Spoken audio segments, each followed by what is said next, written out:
Мисолҳои охирон аз геометрия. Ин бисёри мисолҳоро ман соли гузашта 2 сол пеш кор карда будам. Дар он ҷо ҳаст. Дар ин видео ҳамашро ҷамъ мекунем. Саволҳои навам ҳаст.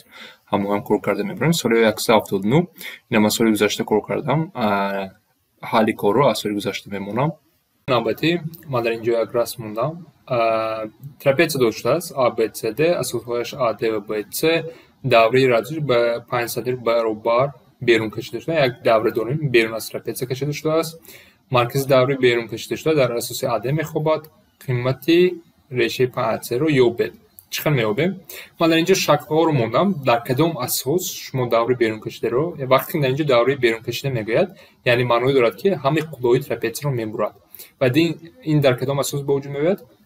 Вақте ки трапецияҳои шумо баробар паҳлӯ бошанд. Ин як маълумоти муҳим аст барои кор кардани ин савол.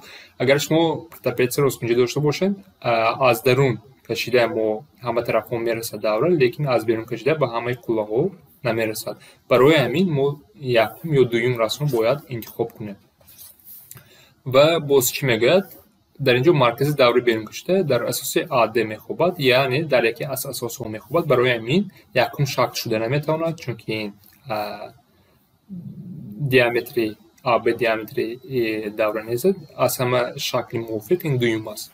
Ва дар ин ҷо ки ҳарфҳо дигаргуна ҳастанд, биёед ман ин расмро аз интернет ёфтам, биёед ҳарфҳоро ҷойгир кунем. Дар ин ҷо баръакс меравад ABCD. AD чунки BC асос мегӯяд. Барои ҳамин AD ва BC асосҳои трапецияи мо аст. Давраи радиусаш 5 см ва дар чӣ мехобад? Дар AD мехобад, яъне чӣ маъно дорад? Ҳама тараф радиус 5 бошад, ин асос ба 10 баробар мешавад. Қимати решаи 5AC-ро AC, яъне дар ин ҷо асос мо чӣ бояд ёбем? Дарози AC-ро бояд ёбем. Агар ман як хат кашам, ман бояд дарози AC-ро биёрам. Дар ин ҷо аз давраҳо як чӣ бояд ба хотир биёрем. Чаре ки гуфтем, инҳо ҳам боз як маълумот доштааст. Чӣ? BC ба 6 баробар аст. BC ба 6, яъне ин асос ҳам ба 6 баробар аст. асосҳоро мо медонем. Акнун мо мехоҳем ки ёбем чиро? AC, дарози AC, чунки мехоҳем аз мо решаи 5 зарби AC-ро ёбем. Барои онро ёфтан чӣ кор мекунем? Аз давра барои чӣ дода шудааст, ки маркази дар ин ҷо мехобад. Ин кунҷ ҳамвақт ба 90 градус баробар аст. Чунки ин кунҷ ба диаметри давра нигоҳ мекунад ва ҳамвақт аз давро ба хотир биёрем доираҳо, инҷа ин кунҷ ҳамвақт ба 90 градус баробар мешавад. Боз чӣ кор карда метавонем? Албатта ки ба мо баландӣ лозим аст. Акнун қоидаҳои трапециро бояд истифода барам. Ба фикрам хеле ҳам мушкил мумкин, роҳи осонам бошад, лекин ман мушкил кор кардаистам мумкин. Яъне дароз мушкил нест. Дар ин ҷо агар ман 90 градус кашам, баландӣ кашида истодам дар дурини трапеция, чӣ хеле ки баробар паҳлӯ аст. Агар ин ҷо BC ба 6 баробар аст бошад, ин дарозиам ба 6 баробар мешавад ва ин дарозиё ба 2 ва 2 баробар мешавад. Яъне ҳама инро барои чӣ кор кардам? Акнун ман аз секунҷаҳои монанди 90 градусам як бора кор мекунам. Ин баландиро ман ёфта метавонам. Ин баландӣ формула чӣ дорад? H квадрат баробар ба 2 зарби 8. Ин хел формула ҳаст. Ин формула аз секунҷаҳои монанд ёфта мешавад. Яъне секунҷаҳои кадом монанд? Секунҷаи ACD ба секунҷаи кадом монанд аст? Ба секунҷаи, яъне ба ҳама секунҷаҳо монанд аст. Таки дар ин ҷо ба AC инҷа агар ҳарф диҳем ба ин монанд аст. C ин нуқта биё ин нуқта ҳарф диҳем. HD монанд аст. Ба ин секунҷаҳо монанд мешавад. Аз он ҷо як бор ман формула мондам. метавонед аз секунҷаҳои монандиро ин формуларо ба вуҷуд биёрем ва аз ин ҷо h баробари чанд мешавад? H квадрат 16, h баробари 4 мешавад. Яъне баландӣ ба 4 баробар аст. Инро барои чӣ ёфтем? Акнун секунҷае ки росткунҷа дорем мо дар ин ҷо, баландӣ 4, дарозӣ ба 8 баробар аст. Мо гипотенузаро ёфта метавонем, ки аз мо AC-ро мепурсад. Инро AC биёем. AC баробари мешавад AC квадрат аз теореми Пифагор 16 ҷамъи 64. ва ин ҷо AC квадрат баробари 80 мешавад. ва AC дар ин ҷо агар ман решаашро гирам, 4 решаи 5 мешавад. Акнун 4 решаи 5 ки шуд, барои ҳамин зарби решаи 5 кардам, ки адади бутун ба вуҷуд биёрем дар ҷавоб. AC 4 решаи 5 зарби решаи 5 ин баробари 20 мешавад. در اینجا با یه بار دیگر تکرار کنیم این سوال رو. مهم است شما باید دونید کدام شکل رو باید انتخاب کنیم از روی دو داشته ها و سکونجه مانند رو باید استفاده بریم که بفرمایید یک سوالی مشکل است. یعنی در یک سوال بسیار موضوع است. ممکن دیگر رو هم مثال 180 هم از سال گذشته است. حالش از همون سوال نمیرم. در ترپیز ABCD با من یک شکل ترپیز رو موندم. ABCD بگذار اینجا باشد. با اساس های AD و BC بیسیکتری سکونجه BAD یعنی ترپیز CD میگذارد. یعنی بیسیکتری داریم BAD کنج یک کنج میرود و میانجوی CD میانجوی CD M است. میانجوی چی معنی داره؟ این طرف رو برابر تقسیم کنند. یعنی ما در باره ترپیز معلومات نداریم ترپیز راست کنجه است یا اینکه ترپیز برابر پهلو است یعنی یک ترپیز است. این دو کنج برابر است چون که بیسیکتریس میگوید. تمام. AB با 5 برابر است با یک معلومات دیگر AB با 5 برابر است و AM با 4 برابر است.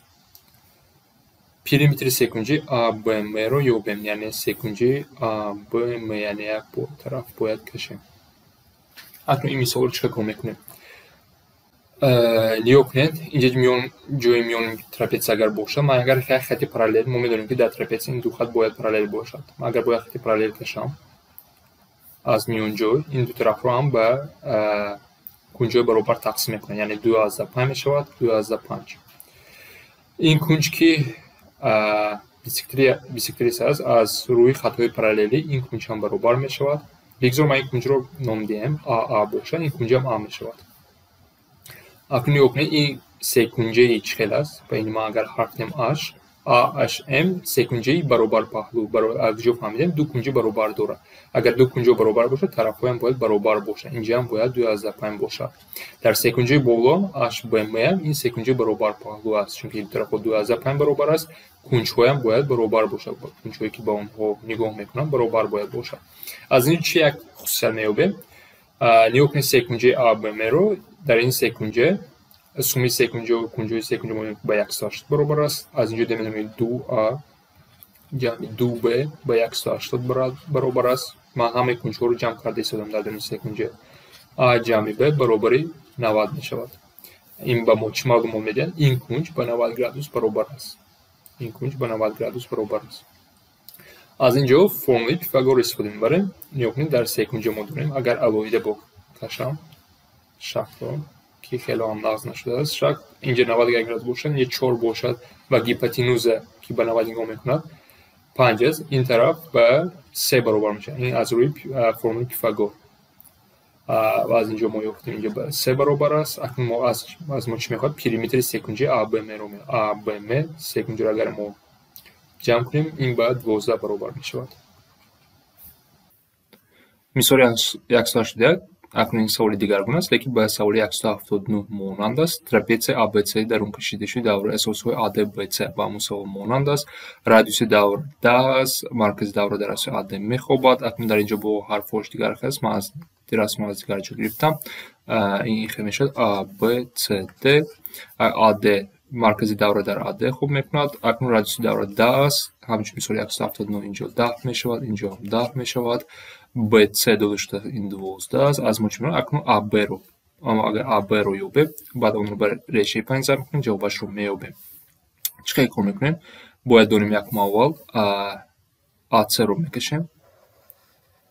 AC رو کشیم همچنین مثال 179 AC رو یافته میتونیم. ما میدونیم که اینجا 90 گرادوس است. باز بلندی اگر ترپیز رو کشیم در اینجا از سکونجه مانندی قاعده میبراید.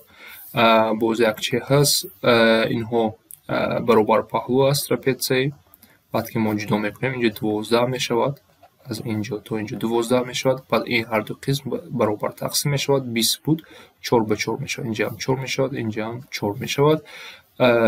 باز چی هست؟ باز چی بودیم؟ این را اگر بلندی اش کنیم از سکونجه مانندی همچنین مثال 179 کار کرده میشود. اش کوادرات برابر 4 ضرب 16 میشود. از اینجا اش کوادرات برابر 64 و اش برابر 8 میشه. یعنی بلندی با 8 برابر است.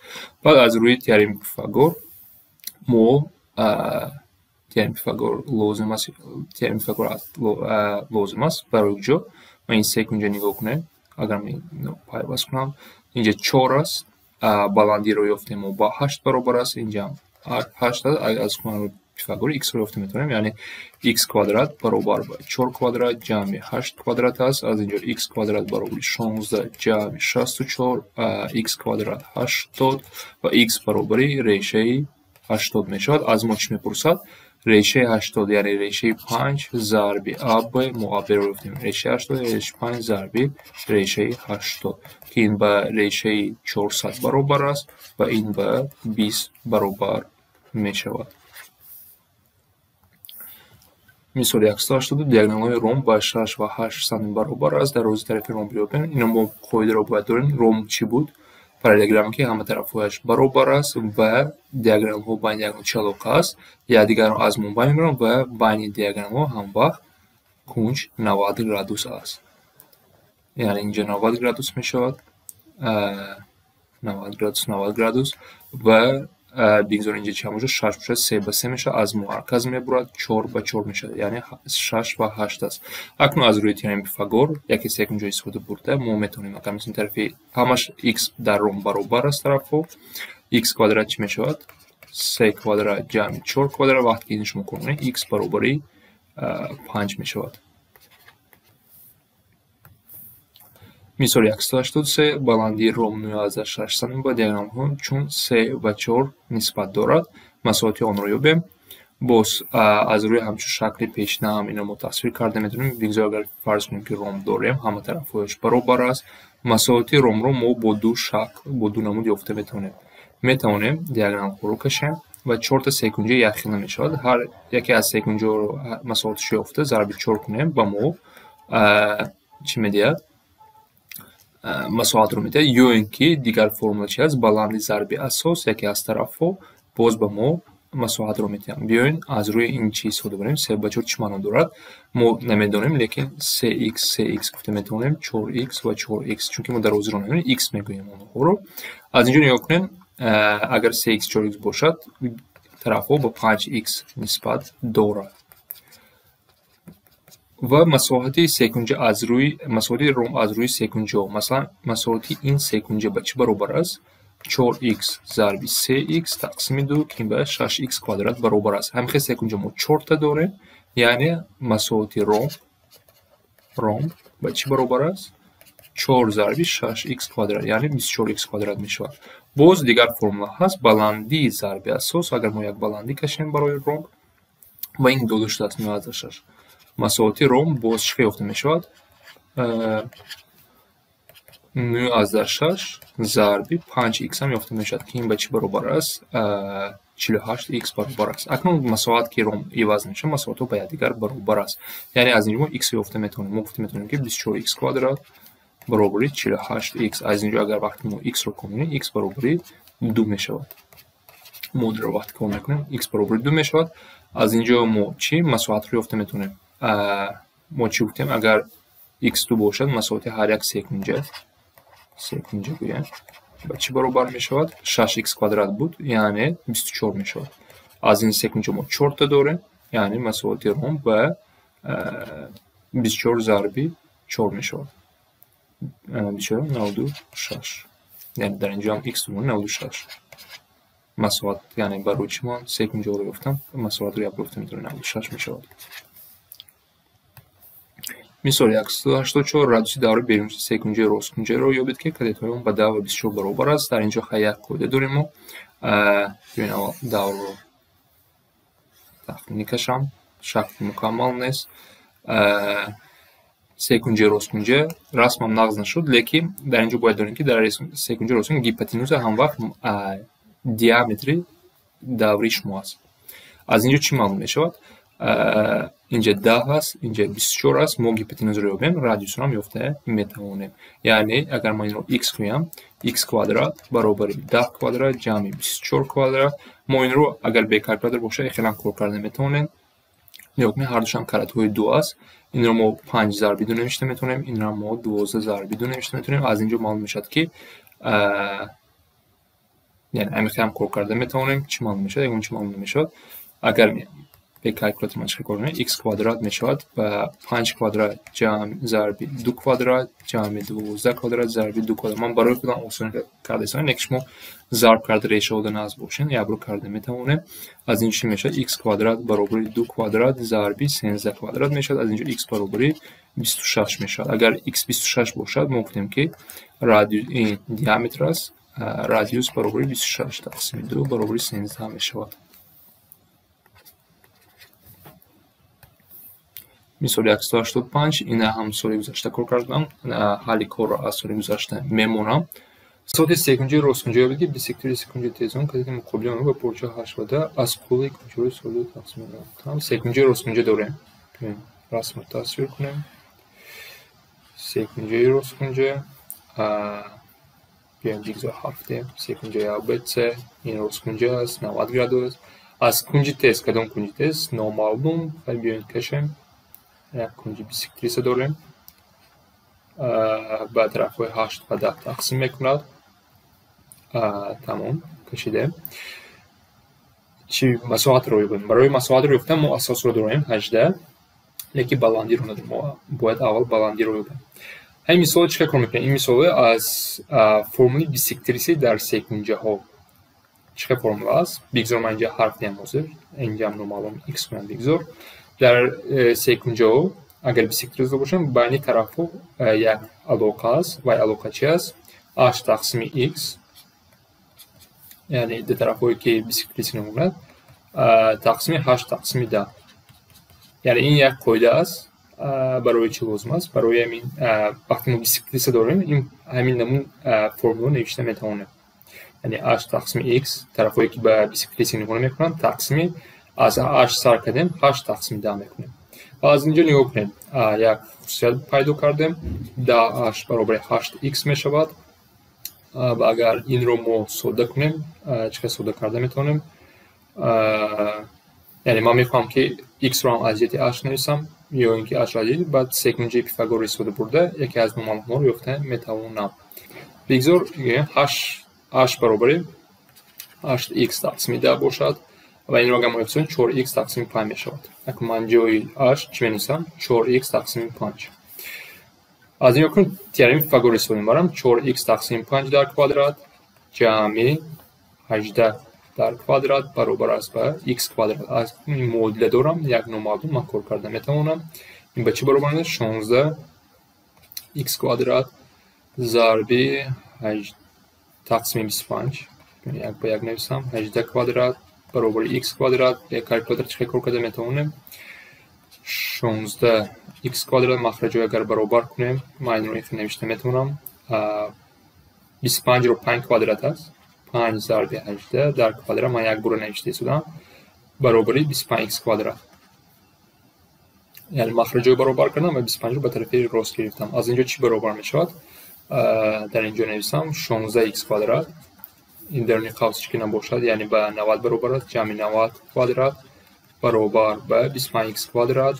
و از اینجا اگر من 16 رو به طرف راست گیرم این برابر میشود به 9x کوادرات برابر به 90 کوادرات.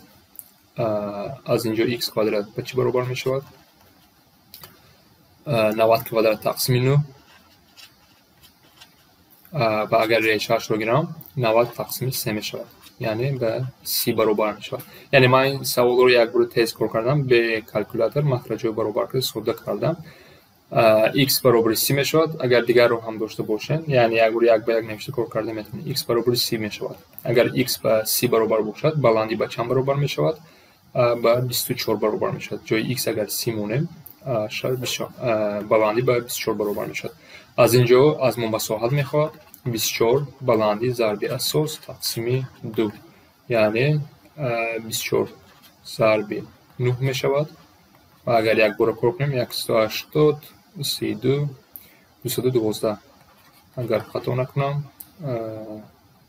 نه خطا کردم بکنم 212 نه 216 180 36 216.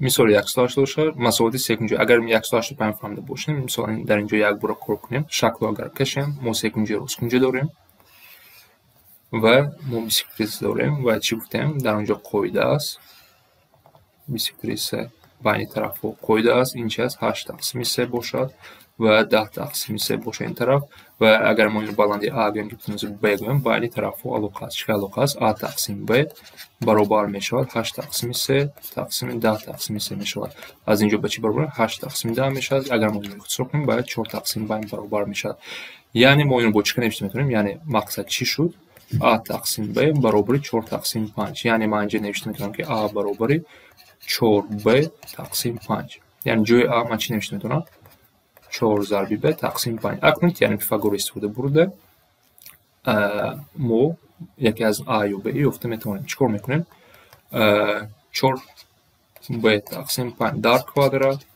جمع این در روزی اینجا چی می شود 18 تقسیم 3 6 می شود 6 کوادرات برابر به b کوادرات سیکنجی کلانی گو کدی سودا و تیرم پیثاگور استفاده میبرم از اینجا چی میشه 16 b کوادرات تقسیم 25 جمع 36 برابر b کوادرات اکنون b رو با یک طرف گیریم 36 برابر 9b کوادرات تقسیم 25 یعنی من 16 b کوادرات تقسیم به طرف راست گرفتم مخرج رو برابر کردم طرح کردم همین چی میبراید از اینجا b کوادرات به چی برابر میشود نگاه کنیم یگان و اینم 36 ضرب 25 تقسیم 9 میشود از اینجا ما 36 کردیم 6 کوادرات نوشته میتونیم 25 5 کوادرات نوشته میتونیم و 9 رو 3 کوادرات b برابر ریشه اینو میشه 6 5 3 از اینجا b برابر چه میشه 10 میشود از ما چی میپرسد مساوات سیکنجی رو یابین اگر b 10 باشد بلندی به چی برابر میشود 4b تقسیم 5 یعنی 8 میشود بلندی به 8 برابر میشود اساس رو میداریم 6 مساحت چی میشود مساحت برابر 8 ضرب 6 تقسیم 2 که این به 24 برابر میشود مثال 180 بود به مثال پیشین مانند است رسم تیزه در کشیم عددها را مثال این وزن کراتهایش رو موندگیان به دو سوال پیشین مانند است بیسیکلیت رو میکشیم این دو عددش برابر است 16 و 20 عددها فقط کانون شده ایستادن A و B اکنون چی گفته میتونیم بین طرف ها علاقه است A تقسیم B برابر 16 تقسیم 20 اگر ما یادیم 4 تقسیم 5 یعنی از اینجا باز میکنیم A برابر 4B تقسیم 5 باز هم علاقه برآمد جای A چنین 4B تقسیم 5 نوشته میتونیم و از اینجا چی برابر میشد تیرم پیثاگور استفاده میبریم 4b تقسیم 5 در کوادرات جمع 36 کوادرات برابر b کوادرات است باز این چی میشد 16b کوادرات تقسیم 25 جمع 36 کوادرات برابر b کوادرات 16b کوادرات تقسیم به طرف راست گیرم این به 36 کوادرات 9b کوادرات تقسیم 25 میشود از اینجا باز به مثال پیشین مانند کرده b کوادرات برابر چی میشد 36 کوادرات ضرب 25 یعنی 5 کوادرات تقسیم 3 کوادرات نوشته میتونیم از اینجا b برابر 36 ضرب 5 تقسیم 3 میشود یعنی b برابر 60 میشود اگر b 60 باشد اکنون کنیم بلندی به چی برابر میشد بلندی ما 4b ضرب 5 بود یعنی 4 ضرب 60 تقسیم 5 به 48 برابر میشود اساس ما 36 است از اینجا مساحت چی برابر میشود 48 ضرب 36 تقسیم 2 یعنی این ضرب رو باید کار کنیم اگر من این ضرب تیز کار کنم باید به اینجا نوشته بودم این رو 864 میشود با کالکولاتور تیز کار کردم بودم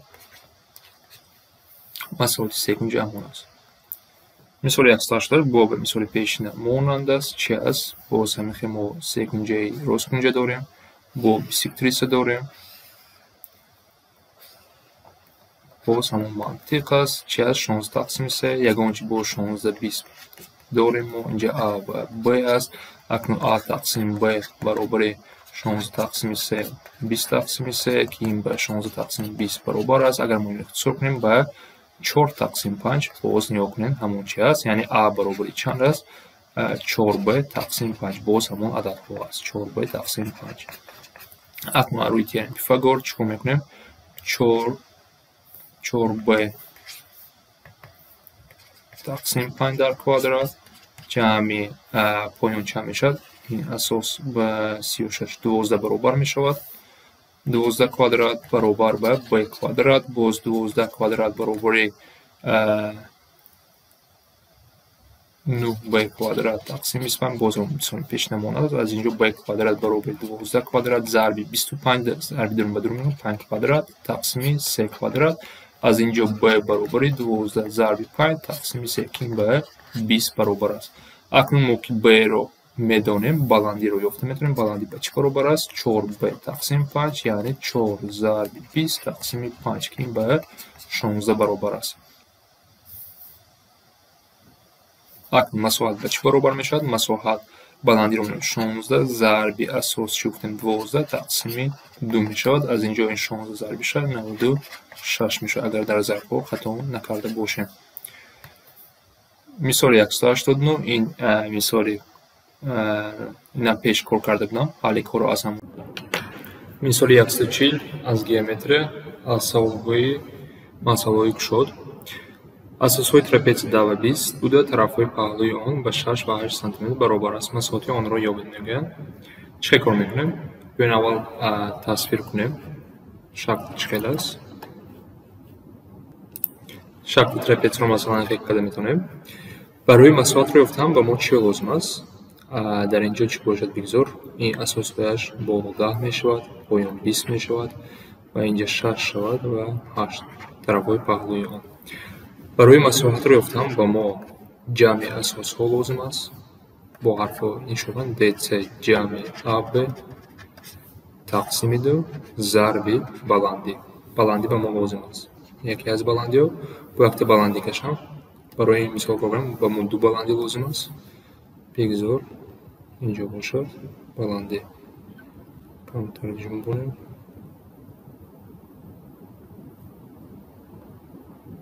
یعنی ما تگی دیده می آوردنه یکی نشده ایستاد است.